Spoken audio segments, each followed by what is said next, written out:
keamanan bahan pangan. Assalamualaikum warahmatullahi wabarakatuh. Perkenalkan, nama saya Sinta dari kelas 9J, nomor absen 30, akan menjelaskan sedikit tentang keamanan bahan pangan.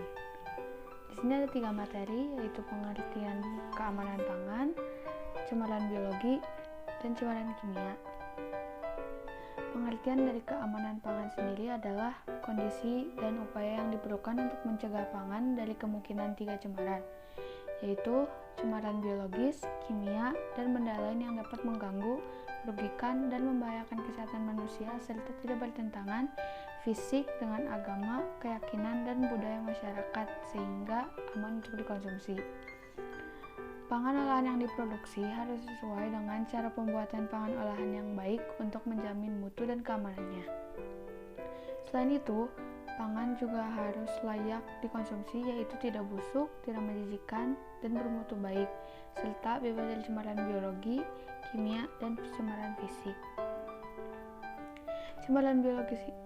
Cemaran biologi yang terdapat di pangan dapat berupa bakteri, kapang, kamir, parasit, virus, dan ganggang. Pertumbuhan mikroba ini bisa menyebabkan pangan menjadi busuk, sehingga tidak layak untuk dimakan dan menyebabkan keracunan pada manusia bahkan kematian.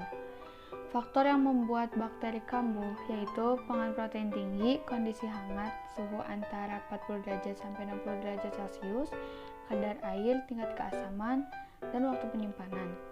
Cara pencegahan cemaran biologi yaitu dengan membeli bahan mentah dan pangan di tempat yang bersih, dari penjualan yang sehat dan bersih. Jika memilih makanan yang telah dimasak, maka pilih yang dipajang, disimpan, dan disajikan dengan baik.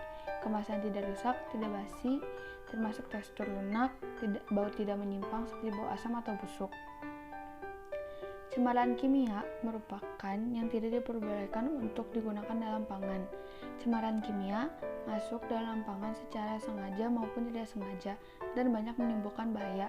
Contohnya antara lain ada racun alami, contoh racun jamur, singkong beracun, racun ikan buntal, dan racun alami pada jengkol.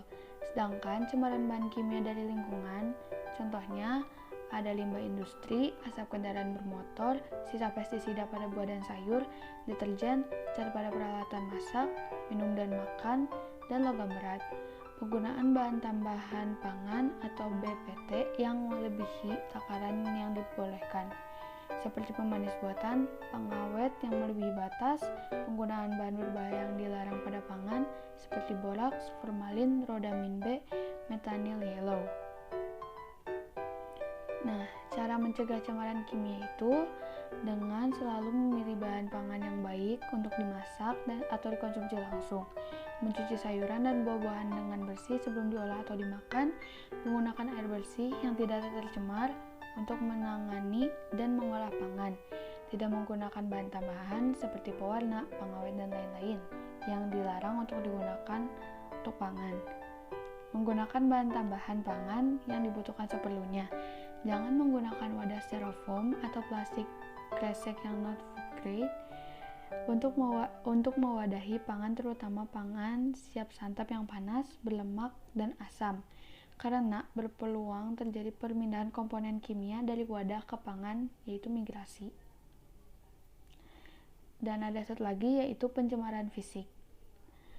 Pencemaran fisik adalah benda-benda yang tidak boleh ada di dalam pangan seperti rambut, kuku, staples, serangga mati, batu atau kerikil, pecahan gelas atau kaca, logam, dan lain-lain. Benda-benda ini jika termakan dapat menyebabkan luka seperti gigi patah, melukai kerongkongan dan perut. Benda tersebut berbahaya karena dapat melukai atau menutup jalan nafas dan pencernaan. Cara pencegahan dari pencemaran fisik adalah dengan memperhatikan dengan seksama kondisi pangan yang akan dikonsumsi. Ada 5 kunci keamanan pangan, yaitu jaga kebersihan, pisahkan pangan mentah dan pangan matang, masaklah dengan benar, jagalah pangan pada suaman, gunakan air dan bahan baku yang aman untuk memasak. Sekian dari saya, mohon maaf bila ada kesalahan atau kekurangan. Terima kasih.